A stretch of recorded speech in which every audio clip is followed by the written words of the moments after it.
Ahoj a vítajte pri jednej recenzii na túto manažovateľnú zásuvku od českej firmy Koukám. Ide o internetovo manažovateľnú štvorzásuvku. Každú z týchto zásuviek môžete ovládať cez internet alebo tlačítkom, môžete ich načasovať, môžete určiť určité eventy, pri ktorých sa má čo vykonať, ale to si ukážeme neskôr, to záleží skôr od softvéru a od verzie softvéru. A najprv sa pozrieme donútra.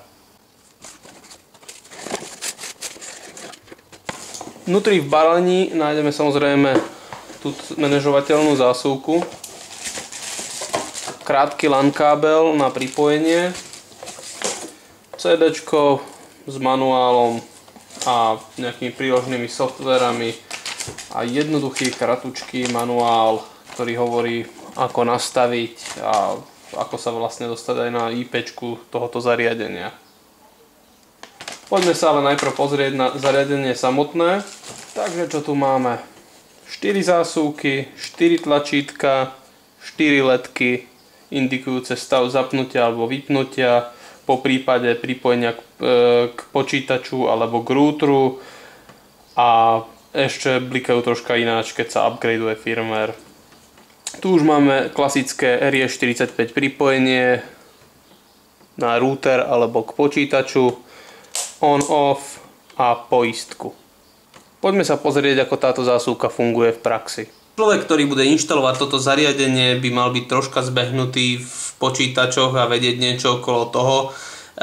Takže pokiaľ pripojíte túto zásuvku priamo k počítaču, bude mať IP adresu, ktorú píšu v tomto návode, ale pokiaľ používate DHCP, čo pravdepodobne váš router bude používať, tak pri pripojení tohoto zariadenia k routeru bude pridelená IP adresa a vy nebudete vedieť pristúpiť na jej manažovateľnú konzolu alebo na web GUI.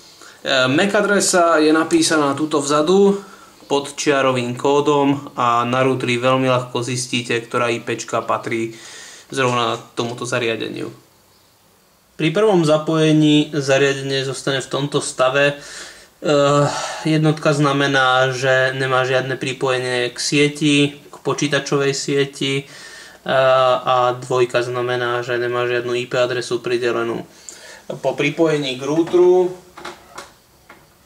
IP adresa bola okamžite pridelená a čiže zhasol aj errorový stav, že nemá žiadne pripojenie. Samostatné zásuvky môžete zapínať manuálne podržaním tlačítok. Je počuť cvaknutie relátka. V nastavení routera už jednoducho nájdete zariadenie s týmto hostname, teda názvom zariadenia a príslušnou MAC adresou a uvidíte, aká IPčka bola pridelená tejto zásuvke. No a už pomocou tejto IP adresy pristúpime k samotnej manažovacej konzole tohoto zariadenia. Ja už som nainštaloval do tohoto zariadenia beta 4 verziu, takže sa bude trocha líšiť od tej pôvodnej verzie 3.1 alebo 3.0.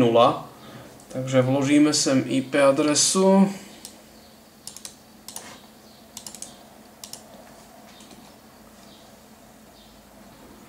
A už sa nahráva. Prihlásite sa heslom, pôvodné heslo je admin a admin. No a po prihlásení máte k dispozícii už samotné tieto zásuvky, ktoré môžete zapnúť a vypnúť. Na jednotke mám momentálne pripojený tento počítač, takže nebudem ho vypínať. Ale takto jednoducho môžete zapnúť a vypnúť jednotlivé zásuvky. Zapnúť a pri vypnutí sa opýta, môžete samozrejme túto tabuľku zrušiť, či vypnúť. Môžeme sa pozrieť, ako reaguje sama zásuvka.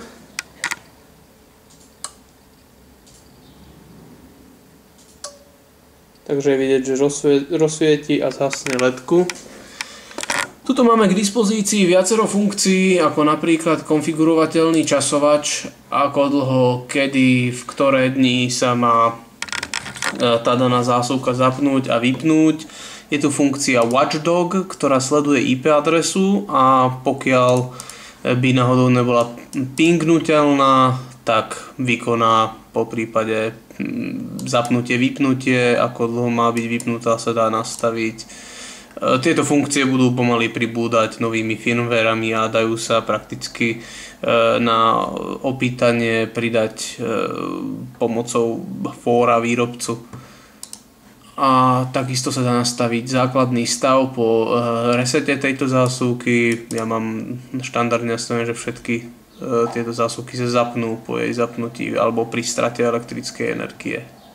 Potom sa tu dá nastaviť aj posielanie správ e-mailom, kde si zadáte svoj e-mail a pri výpadku elektrickej energie alebo nejakej udalosti je možné odoslať takýto varovný e-mail.